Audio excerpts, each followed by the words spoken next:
Run, river, run, run through the hills. Run, river, run to the sea. Run, river, run to your place beneath the sun. Run, river, run. Hi, this is Jan Lewis. Welcome to be my guest. Today we have Karen Coughlin with us. Karen is a retired RN, but boy, she is not retired in the whole usual sense of the word. We're going to be talking about introducing the workplace violence bill, the nurses group that's pushing this assault bill through. And to introduce you to Karen, welcome Karen. In her article in the Village News, she's from the Mansfield area, and I found Karen Coughlin worked 34 years as a nurse, saying she was attacked by patients too many times to even count. She recalls being punched, bitten, kicked, and spit on. One patient threatened to kill her. Another pulled a knife. Coughlin retired last year after spending her entire career at Taunton State Hospital, a psychiatric facility run by the State Department of Mental Health. And you're saying, Karen, you are not alone. You're the vice president of this. When did you get this going, and when do we think we're going to get this bill going? So, the Massachusetts Nurses Association, which I'm the vice president, the current vice president of the Mass Nurses Association, we have been bringing to the legislature for well over 15 years, I'd like to say, probably, legislation related to workplace violence. Yeah. This is not a new issue. This is an ongoing issue. It's been happening for many years, and normally we used to see it many years ago, typically only in certain areas of healthcare. We would see it, as people might expect, in the emergency room or on psychiatric units. What we have seen over the last several years is that more and more of our nurses across the Commonwealth are reporting incidences of workplace violence across all spectrum of the healthcare settings. So we are seeing it in name a unit in a hospital, and there have been incidences. I know we've been over to the UMass ER, and just to give you a nice plug, UMass did finally, step up to the plate, and they have, it's like going into the court, really. They've got I know you may not like it, but in the ER, it's for your safety as well as our staff, that you go in and it has the security thing. It's going to detect any metal on you. I have a son in his 20s, and I said to him, if you ever have to go over to the UMass in the ER, go ahead. It's just don't bring, like a lot of young guys carry a little pocket knife, they think it's cool. Don't even. I said, because you're not going to be allowed to carry it in. You're going to have to probably leave it with the people there. I don't know if he realizes, but I think he knows intellectually what I'm getting at. Don't bring it. Well, I live in Worcester. I'm like, I don't care. Get someone to give you a ride. Right. Okay, right. so they stepped up. They stepped up, and unfortunately, what we've often found is that hospitals will step up to the plate related to providing a secure, safe environment, both for patients and staff, only after a catastrophic event. Oh yeah, like that in Harrington Hospital, the nurse that was stabbed in the ER. Correct. So this is what we have found, and what we are saying is that there needs to be prevention programs in place at all hospitals across the Commonwealth. And this is why we've put forth this bill. This is not the first time we filed this. Like I said, I can remember back in, I believe it was 2009, when we were testifying in front of the legislature. Are some people holding it politically hostage? What's the problem? Well, I would say that the Massachusetts Hospital Association is a very big lobbying. They have a very big presence up at the State House. Yeah. So they spend a lot of time and money and energy saying that they have already met whatever standards need to be met, that they provide safe, secure environments. They don't want people to feel that an environment in which they are going to for care could potentially be unsafe. We are saying that is so. Yeah. And I think the Hospital Association, given the incidences across the country, is now coming to the realization that yes, this is a problem. Yes, it needs to be addressed. But the differences lie in how they believe it should be addressed and how the direct care staff who actually work in hospital settings. So now it's time to come out of denial. Come out of denial and let's get going. I mean, when I come into an ER, it doesn't bother me a bit. I'm delighted. I'll go through that thing as many times as you want me to. Because it's not just protecting me, the patient, it's also protecting this wonderful staff. I mean, it's not just about providing like a metal detector. Yeah. There are some very simple things Like that what, can be though? done. So part of the beauty of this bill is that it takes a comprehensive look at workplace violence and the risk factors that could potentially, Sure. bring up the incidence of workplace violence. And then what needs to be done, they take a look at the risk factors, you evaluate the risk factors that your particular healthcare setting might have with the input from the direct care workers and the hospital administration. And then you set up a plan to mitigate those risks in order to decrease. And then a year later, you go back and you evaluate. Has it worked? Are there new things that have come up, etc.? We found even at Brockton Hospital many years ago, it's now I known used to as live in Signature Brockton, Hospital, they had thousands of calls from their emergency room to 911. The nurses there continued to ask for help from the administration. Oh my God. It wasn't until they called in OSHA, and OSHA made a report. What's OSHA? OSHA is the Occupational and Safety and Health Administration. So it was the So- nurses calling in? It was the Not nurses patients, calling nurses, in. okay. Nurses calling in. That the hospital did take a look and made some simple steps. What did they do? You know what they did? What? They closed the doors to the hospital except for one entrance at night. Okay. Something as simple as that costs nothing. Well, they did that Cost even though you have to absolutely go to nothing. the ER to get in. So it depends, like something as simple as making sure about egress into hospitals in certain areas helps decrease the risk.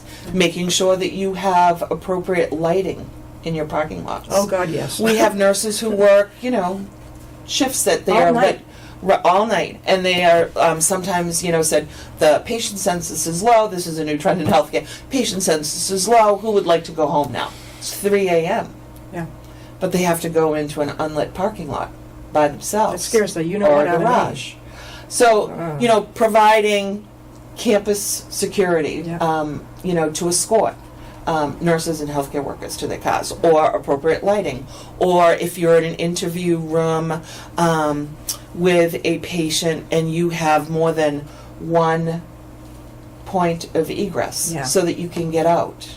I am one of those nurses, I would say, that, probably after years and years on the job, probably has some remnants of PTSD. Well, at that I am Taunton State always Hospital, aware of the how exits. did you do Taunton State?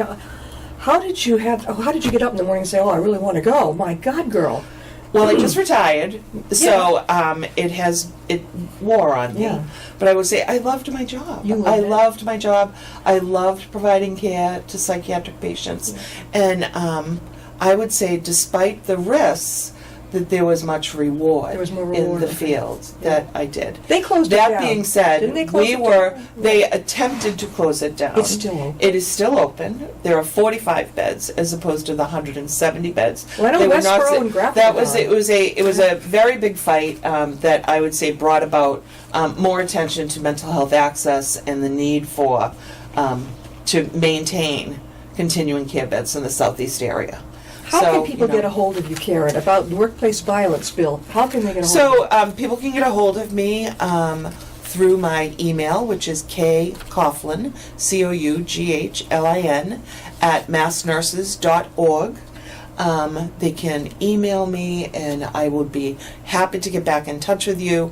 At the Mass Nurses, we work very hard on workplace violence. We have a workplace violence task force that I am the chair of. We are looking at how do we bring this legislation about, and more attention to it. How do we address and help nurses to support nurses in their working environment.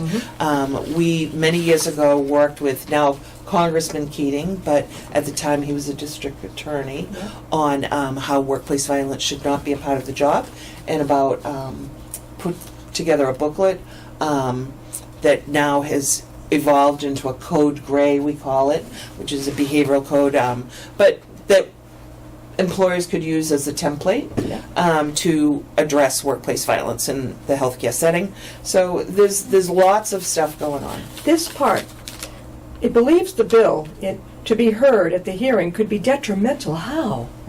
What? That's the Massachusetts Hospital Association. Okay, they're rigid, okay? They're That's- fairly rigid. That's nice. In years past, they haven't publicly testified against our bill, but they have always provided written testimony. Is it a They money feel thing? that What it's- is this? It's, I think with the hospital associations, it's typically a money thing. They don't want to spend monies on it. Yeah. And unfortunately, in nowadays environment, oftentimes we are looked upon as expendable. Who's expendable? Nurses are expendable. No. So workers Whoa, are expendable. But the thing is, it doesn't have to cost a lot of money No. to address some of these things. No. Like I said, we are asking for training, how to de-escalate patients, resources, have a campus, security presence, egress, lighting, have specific staff on call. Right. Be available to your workers for debriefings. Many times healthcare workers, when they are assaulted in a workplace, there is no debriefing, there is no support, and they most certainly are not supported to file charges against their assaulter. Oftentimes what we have found in the healthcare setting is the first response from the employer is, well, what did you do to escalate that? Oh, gee. I hate that. They're deflecting it off We no. also believe No. that staffing levels Yeah. have an effect on increasing the risk for So they're workplace violence. deflecting If a it nurse has off of too them. many patients to care for, and you're a patient in a hospital setting right now, you're really sick. So they're if trying. you're in a hospital. They're trying to So deflect. anxiety goes up on the behalf of the They're patients trying and to deflect it families. off of themselves, the hospital, and say, well, what did you do to get the patient all upset? That's not going to help the morale of a nurse. What about the doctors at the ERs? Are they standing up to this too? I think we do have some doctors who do.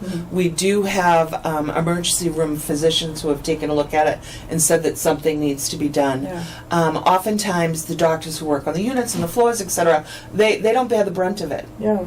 And they are employees at will Yeah. of the hospital. Yeah.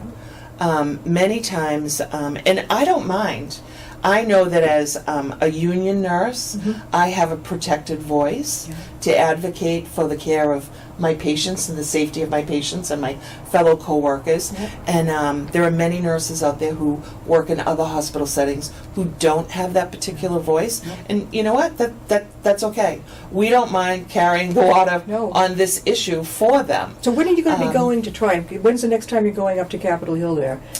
Up to the State House? Yeah. So we've had a number of hearings. We continue to gather nurses from throughout the state to meet in their district with their legislators so that there can be some pressure from nurses within the district and across the states to their legislators about this needs to pass. And I do believe that last legislative session, this went very far. It came out favorably out of committee.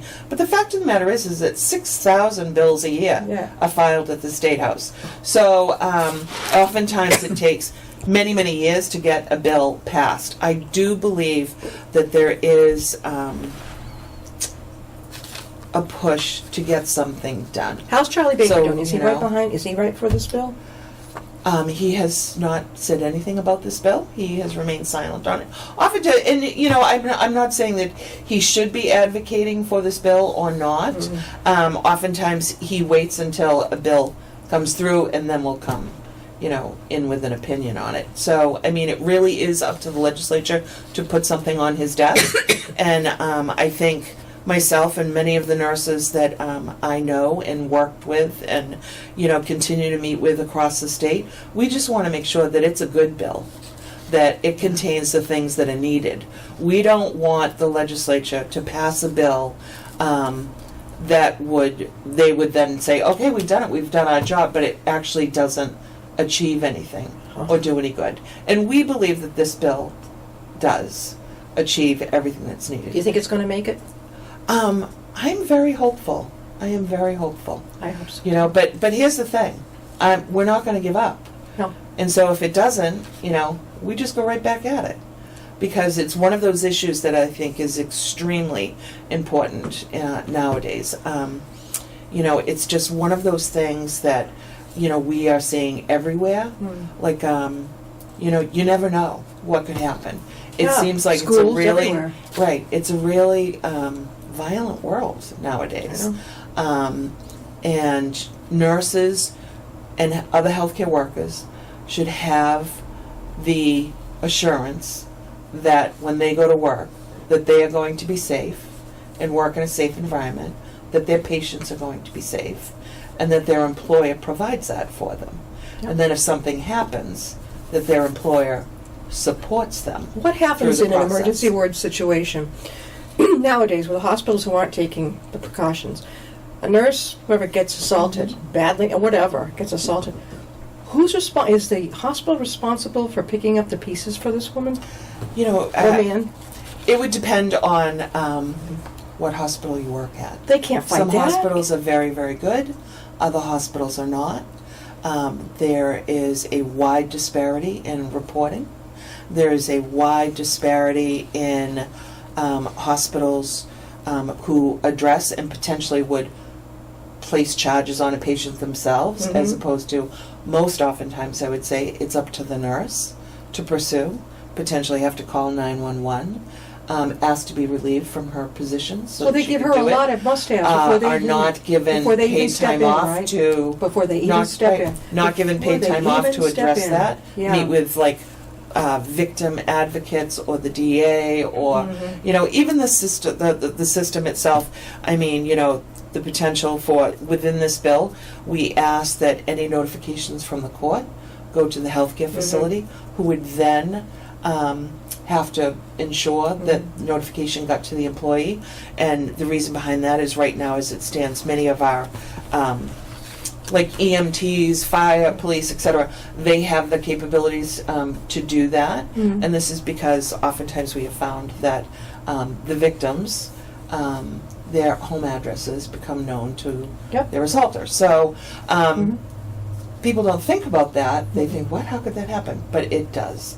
So we ask for crisis response teams, debriefing teams, for assaulted staff action programs, which I was a member of when I was a nurse at my own facility. It was actually a peer-to-peer support group that I would meet with fellow workers who had been assaulted, just to provide them with, you need to be aware you may experience some of these things. All normal responses to a violent incident. We are talking with Karen Coughlin. She is a retired RN. It's hard to believe she's retired already. She is introducing to the workplace a workplace violence bill. Nurses group is pushing this, and as they should. Karen, what was I going to say to you? Now, I can't imagine. I've never been a nurse. Well, I guess I can imagine it happening. Well, I don't want to, but it happens. They get attacked. Who do they first report it to? Do they call 911? But you've got right at UMass. You get the security guards right the door at the entrance. That's but good. that doesn't necessarily mean that the security guards do anything with follow-up. Yeah. As far as the security, UMass I think is a little bit different, because my understanding with UMass is that the security that they have in place is almost like the state police. Yes. That is unlike many or most. Yeah. They're pretty present. I hospitals noticed them here. everywhere. Right. I like it. Within the hospital Sure. systems across the state. So they're unique as far as that. Yeah. Oftentimes what we will find is when a nurse does call 911, someone isn't arrested right away because the police officer will say, well, I have to witness it, or whatever, even if there are witnesses Does that on mean site. they have It to give an depends on the injection? The severity nurse or the of- doctors have to give this patient an injection to calm them down? Or what are they going to do? Hold them until the police get there? What do you do? It depends on the escalation, the severity, etc. Of the assault. What we do tell nurses is, yes, exercise your civil rights. They don't stop the second you walk across the threshold of your work environment. If you've been assaulted, call 911. Get the police involved. Make sure that a report is done. Make sure that a report is done at the hospital level. Ask to be relieved of your duties. Yeah. How can you continue with your we have had after nurses having who that are happened, have been assaulted, and they have to continue their. It's happened to myself. Yeah. I've had to continue my shifts because there's nobody to replace me. So, I have at times, like in my career, I've asked to be removed from that unit and switched out with a nurse to a different unit so that I don't have to spend the rest of my shift with the person that assaulted me. I don't think that's fair to the nurse. It's not fair to the patient, whatever. Karen, how can they get a hold of you again? So they can get a hold of me through the Mass Nurses Association at my email, Coughlin, which is COUGHLIN at massnurses.org. What I love too, one things I like on this, what this bill would provide, hopefully it goes through, prohibits an employee from being penalized for filing a complaint regarding any unaddressed occupational health and safety hazards contributing to workplace violence risks. Probably a lot of people are afraid to say anything. Correct. I'm not. If it were me, I'd be out there. No. I would. But if you think that you could potentially be reprimanded by your nursing administration or your manager, or if you are specifically a nurse who works in a setting where you don't have protections, where you could fight discipline, or they could attack you and saying, well, you don't seem to know how to respond appropriately to patients who might be anxious, or maybe you have a time management problem. You didn't get to that patient in time to give a medication, and so they were angry, as opposed to the fact of the matter is that potentially she was very busy with other patients. And I mean, these are the things that are going on in healthcare settings nowadays. I mean, a nurse is very stressed out, oftentimes has way too many patients to care for. Yes. Patients have to wait. They're already in a situation where they're very anxious, they're very sick. Family members, they don't understand the diagnosis, what's going on. Nurses nowadays have a really hard time trying to be able to even find the time to educate their patients, calm their patients, spend time with their patients, etc. So all of that elevates, and oftentimes what we find is that anxiety and an increased level of anxiety often very quickly can escalate to anger. Do you think that if a man or a woman applying for a nursing position, will they get the right answer? I don't know, but should be mindful of the fact, where does this hospital protect me before signing on? So that's one of the things that is contained within this bill, is that these prevention programs would be readily available to every employee. It would also be, there would be a requirement that any incidents would have to be reported every 6 months. There would have to be a compilation. So the district attorneys would have knowledge of this, that the Department of Public Health is also some reporting and regulatory things. So what we have found is that healthcare workers, oftentimes, the incidences of workplace violence are underreported. This would actually collect the data, and it would be readily available and transparent for not only the employees but for the public. Karen brought some wonderful flyers here. Should have posted them downstairs in the library. What's that one, Karen? Your workplace? This is just workplace violence in healthcare, and it's from OSHA. Okay, so you're going to put one color. We'll put these up. Yep. Yeah, so come into the Upton Library. If people want to participate with you and get this thing going, how would they just go to your email or your site? How would they do that? So, yep, they would. They can go to www.massnurses.org, and there is a whole slew of stuff on there about workplace violence. There's research studies. There is stuff about the Workplace Violence Task Force. There is information related to our legislative bills that address workplace violence. And when's the next meeting coming up? When's the next one? Do you have a meeting, a regular one, like during? We have. So our Workplace Violence Task Force has just reconvened. We have a number of nurses, M&A members, who belong to it. But we do encourage, if there are other similar groups out there that want to work with us on getting this legislation passed, to contact the M&A, and we would be happy to Aren't the meet unions with in on other this? groups. Unions should be in on this too. Right? Yes, other unions often, are facing the same things. Like, we represent all healthcare workers, as far as this type of legislation. So it encompasses everyone who works in a healthcare What an setting. It amazing isn't person. just She the worked nurses. 34 years at Taunton State Hospital. Mhm. How did you get interested in doing that? So So I went to nursing school Yeah. actually. Where'd you go? I went to Massasoit Community yeah, College, yeah. and so I was going to work in the prison system. Wow. And at the time I was quite young, and my dad, my late dad, was quite upset that I had taken a job to work in the prison system. So he had my mom talk to me and begged me not to do that. So at the last moment I changed my mind. Yeah. But I called a couple of people that I had gone to nursing school with, and they worked at the Department of Mental Health. I had found, during nursing school that I really had an interest in psychiatric Yeah. nursing. And so they brought me to Taunton State Hospital, and You liked that's it? where I began, and I never left. So I kind of grew up there. Yeah. I kind of grew up there. I was single and young when I first started, and, My but God. I had my entire career there. And it was a very rewarding career, but it is difficult. And in the Department of Mental Health system, we continue to have issues with workplace violence. Right now, we are seeing at the Worcester Recovery Center, The brand new, hospital, the one, the what? brand new state-of-the-art facility is overrun with workplace violence. There have They don't been have a some security investigative reports. No security system, right? There have been, we've had consultants who have come in to address it.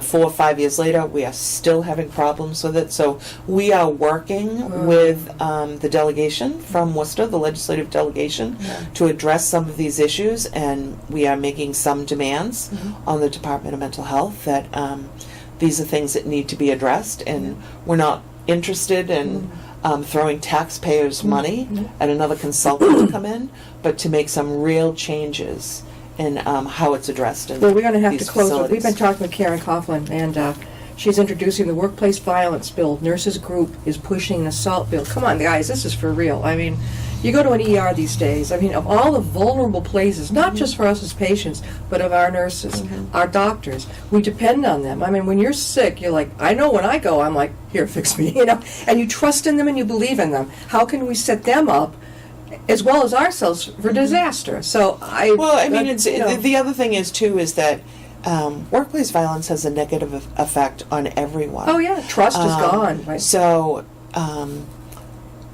imagine if you were a patient and you're a witness Yeah. to a traumatic workplace violent incident. Yeah. That's traumatizing. Very. So it has a negative effect on everyone. It does. It has a negative effect on the patients, on the staff. I wish you weren't everyone. retired. Or you sound like you'd be So- terrific. Are you doing anything? I'm still very much an activist. So Good, all right. I may have retired from my job, but I am still very much an activist Thank you within for the being nursing with us. community, and I don't anticipate that will stop, because that's Are you- just not my nature. We're going to have to close it. Do you get out a lot, giving presentations? We do. We get out quite a bit. All right, good. We get out quite a bit. That we could talk all day. Thank you so much, Karen. was Opening a very lot nice of to meet people's you. eyes of what's going on. Yes, yes. Very much so. Yeah. We'll see you next time and be my guest.